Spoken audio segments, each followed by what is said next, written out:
ഒന്നാമത്തതിന് ഉദറില്ല. ഏതിന് ഉദറില്ല? ഇത് രണ്ട് കാര്യമാണ് ഈ ആയത്ത് പറയുന്നത്. ഒന്ന്, നോമ്പ് വെക്കണം. രണ്ട്, 183-ാമത്തെ ആയത്തിൽ പറഞ്ഞ രണ്ട് കാര്യം എന്തൊക്കെ? നിങ്ങൾ നോമ്പ് വെക്കണം. രണ്ട്, നിങ്ങൾ മുത്തഖി ആവണം നോമ്പ് കാലത്ത്. മനസ്സിലായോ? നോമ്പിന് ഉദറുണ്ട്, മുത്തഖിക്ക് അതാ പ്രശ്നം. ക്ലാസ്സിൽ ഹാജരാകാതിരിക്കാം, പക്ഷെ പാഠം പഠിക്കാതിരിക്കാൻ ഇത് പ്രശ്നം. അപ്പൊ നോമ്പ് നോറ്റാലും എൻ്റെ അർത്ഥം കൊല്ലത്തെ നോമ്പൊക്കെ ഒഴിവാക്കണം എന്നല്ല. മെഡിക്കൽ ലീവ് കിട്ടിയേ പറ്റും. രോഗിയോ മറ്റോ കാര്യമാണെങ്കിൽ എന്ത് ചെയ്യാം? ഒഴിവാക്കാം. അള്ളാഹു നമുക്ക് നാഫിയായ ഇൽമിനെ തരട്ടെ. ഞാൻ അവസാനിപ്പിക്കുകയാണ് സഹോദരങ്ങളെ. നമ്മൾ നന്നാകാനുള്ള ഒരു മാർഗമാണിത്.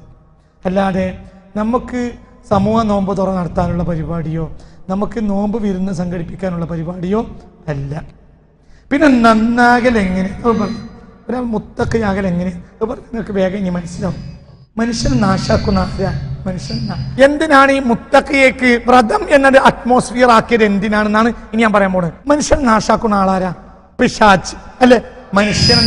മനുഷ്യൻ അടിസ്ഥാനപരമായി നല്ലവനാണ്. ഇതാണ് ചില സെമിറ്റിക് മതങ്ങളും നമ്മളും തമ്മിലുള്ള വ്യത്യാസം.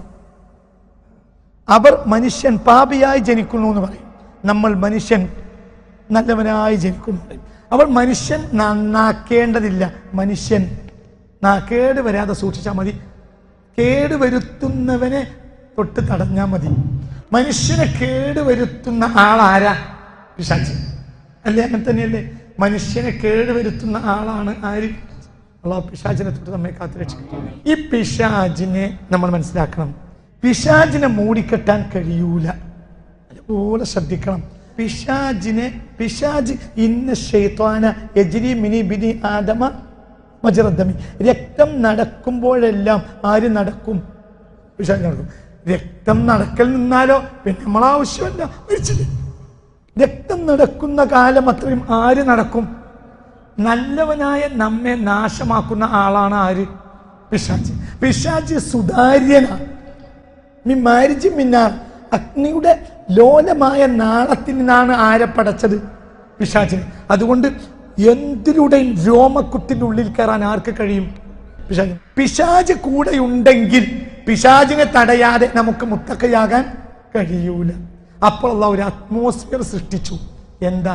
പിശാചിനെ തടയാൻ കഴിയും. ഇനി എന്താ ചെയ്യുക? മുത്തുനബി പറഞ്ഞിട്ടുണ്ട്, പിശാചിന്റെ നടവഴികളെ തടസ്സപ്പെടുത്താൻ വിശപ്പല്ലാതെ മാർഗമില്ല. അപ്പൊ കാര്യം ശരിയായി. മുത്തക്കയാകണമെങ്കിൽ പിശാചിനെ തൊട്ട് രക്ഷപ്പെടണം. പിശാച് ഒരിക്കലും നമ്മളെ ഒഴിവാകൂല. പിശാച് ഒഴിവാകണമെങ്കിൽ നമുക്ക് രക്ഷിക്കണം. ഇന്ന ശൈത്വാന യജ്രി മിനി ബിനി ആദമ മജ്റദ്ദമി. രക്തം നടക്കുന്നിടത്തല്ല പിശാച്. നിങ്ങൾ തടസ്സപ്പെടുത്തണം മജാരിയഹു, പിശാചിന്റെ നടവഴികളെ ബിൽജൂഇ. അപ്പോൾ നോമ്പ് എന്തിനാ? പിശാചിന്റെ നടവഴികളെ തടസ്സപ്പെടുത്താനാണ്. പക്ഷെ എപ്പോഴേ തടസ്സപ്പെടൂ? വിശക്കണം. അതുകൊണ്ട് അറ്റ്മോസ്ഫിയറിലെ മർമ്മമാണ് എന്ത്? വിശപ്പ്. വിശന്നാൽ പിശാചിന് നമ്മുടെ ശരീരത്തിൽ നടക്കാൻ കഴിയില്ല എന്ന് സയ്യിദുൽ അത്തിബാവ്, ലോകത്തെ ഏറ്റവും വലിയ ഡോക്ടർ, പറഞ്ഞിട്ടുണ്ട്. അപ്പോൾ നോമ്പിന്റെ മർമ്മം എന്താണ്? വിശപ്പ. അതെങ്ങനെ നോമ്പിനുണ്ടാവുക? സൂര്യന്റെ സമയത്താണ് ഭക്ഷണം കഴിക്കേണ്ടത്. സൂര്യൻ ചക്രവാളത്തിന് പോയാൽ ഭക്ഷണം കഴിക്കാൻ പാടില്ല. ഒരു മനുഷ്യൻ ആരോഗ്യദായകമായ ഭക്ഷണം 2 ചക്രവാളത്തിനിടയിൽ സൂര്യൻ ഉണ്ടാകുമ്പോഴാണ്. ചക്രവാളത്തിൽ സൂര്യൻ മറഞ്ഞു കഴിഞ്ഞാൽ പിന്നെ ആ ഭക്ഷണം ആരോഗ്യദായകമാവില്ല. അപ്പോൾ ഭക്ഷണം കഴിക്കേണ്ട നേരത്ത് ഭക്ഷണം കഴിക്കാൻ പാടില്ല, അല്ലാത്ത നേരത്ത് കഴിച്ചുകൊണ്ട് കാര്യമില്ല. അപ്പോൾ സത്യം പറഞ്ഞാൽ 1 മാസം പട്ടിണി തന്നെയാണ്. പിന്നെന്താ പരിഹാരം? പരിഹാരം 2 സമയത്താണ് നോമ്പിൽ ഭക്ഷണം കഴിക്കാൻ ഖുർആനും ഹദീസും പറയുന്നത്. ഒന്ന് ഇഫ്താറിന്, ഒന്ന് സുഹൂറിന്. എന്തുകൊണ്ട്? ഇഫ്താറിനെ പറ്റി ഹബീബായ നബി പറഞ്ഞു, നോമ്പ് തുറക്കുന്ന നേരത്ത് പെട്ടെന്ന് ഭക്ഷണം കഴിക്കുന്നിടത്തോളം നിങ്ങളിൽ ഖൈറുണ്ടാവും. അതായത് ചക്രവാളത്തിൽ സൂര്യൻ ഏറെ പോയാൽ ഈ ഭക്ഷണം നിങ്ങൾക്ക് ഉപദ്രവവും. അതുകൊണ്ട് വേഗത്തിൽ കഴിക്കും.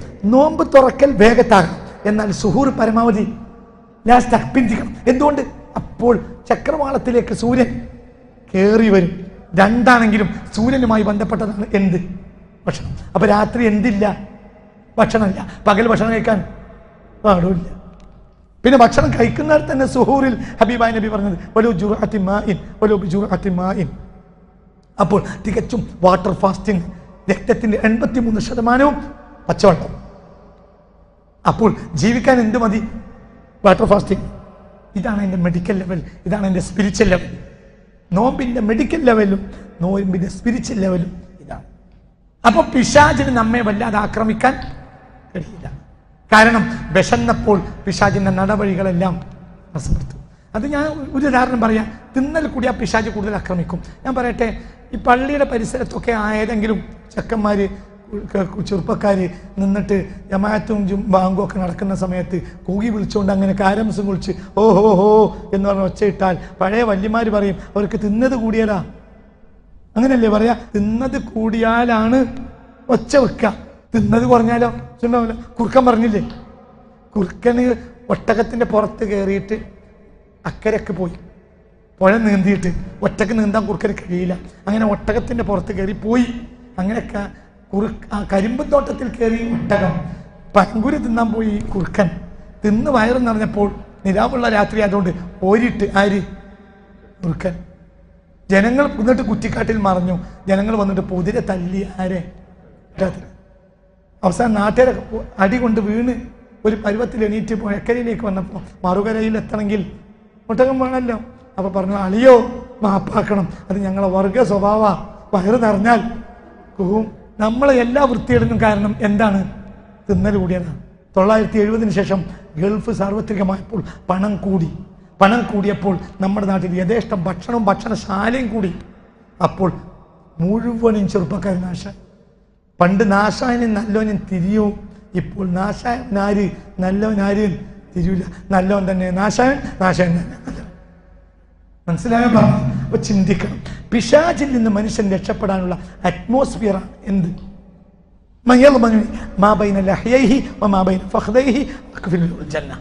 രണ്ട് സാധനത്തെ ഒരാൾ സാംസ്കാരികമാക്കിയാൽ ഞാൻ അവന് സ്വർഗം വാങ്ങിക്കൊടുക്കും. ഒന്ന്, 2 താടിയെല്ലിന്റെ ഇട, 2 തൊടയെല്ലിന്റെ ഇട. അത് രണ്ടിന്റെ ഇടയിലെ ട്രാൻസ്ഫോമറാണ് എന്ത്? വേറെ.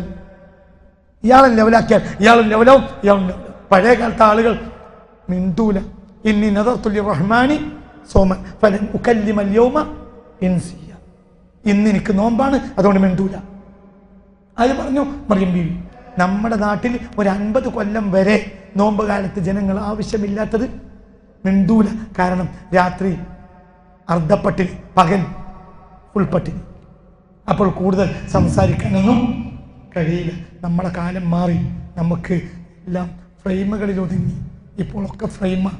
നോമ്പൊരു ഫ്രെയിം, നിസ്കാരം ഒരു ഫ്രെയിം, തഹജ്ജുദ് ഒരു ഫ്രെയിം, ഒക്കെ ഫ്രെയിമാ. ചട്ടക്കൂട്, അതിനാത്മാവില്ല. അതുകൊണ്ട് നമുക്ക് നോമ്പ് കഴിഞ്ഞാൽ നന്നാകാൻ കഴിയില്ല എന്ന് ഞാൻ എഴുതി തരാം. നമ്മൾ നോമ്പ് കഴിഞ്ഞാൽ നന്നാവേ ഇല്ല. എന്തുകൊണ്ട്? നമുക്ക് വിശന്നിട്ടേ ഇല്ല. പിശാചിന്റെ നടപടികളെ തടസ്സപ്പെടുത്താനാണ് എന്ത്? വിശപ്പ്. എന്നാൽ നോമ്പ് കാലത്ത് ഇപ്പോൾ നമുക്ക് വിശക്കൂല. കാരണം സുബഹിയുടെ മുമ്പ് വരെ മഗ്‌രിബിന് തീറ്റ തുടങ്ങിയാൽ ഏതുവരെ തിന്നും? സുബഹി നിസ്കരിച്ച് ഒരൊറ്റ ഉറക്കം ഉറങ്ങിയാൽ 3 മണിക്ക് എണീക്കും. അപ്പോൾ ളുഹറും പോവില്ല, അസറും പോവില്ല. പിന്നെ ഒന്ന് അങ്ങാടി പോയി മീനോ ഇറച്ചിയോ വാങ്ങി വരുമ്പോഴത്തിന് തിന്നാനാവും. ഏതുപോലെ നമ്മൾ 5-5:30 മണിക്ക് സുബഹി നിസ്കരിച്ചാൽ 9 മണിക്കല്ലേ നാസ്ത കഴിക്കുക. എന്നാൽ വ്യത്യാസമേ ഉള്ളൂ നമ്മൾ നോമ്പവർക്ക്. അതുകൊണ്ട് അവർക്ക് പിശാചിനെ തടയാൻ അവർക്ക് എന്ന് പറയണ്ട, നമുക്കാർക്കും കഴിയില്ല. ഇതൊക്കെ ഒരു ചടങ്ങാണ്. ഇപ്പോൾ ഇതിൻ്റെ ആത്മാവ് ഇതാണ് ഇതിൻ്റെ ആത്മാവ്. ഞാൻ അവസാനിപ്പിക്കും.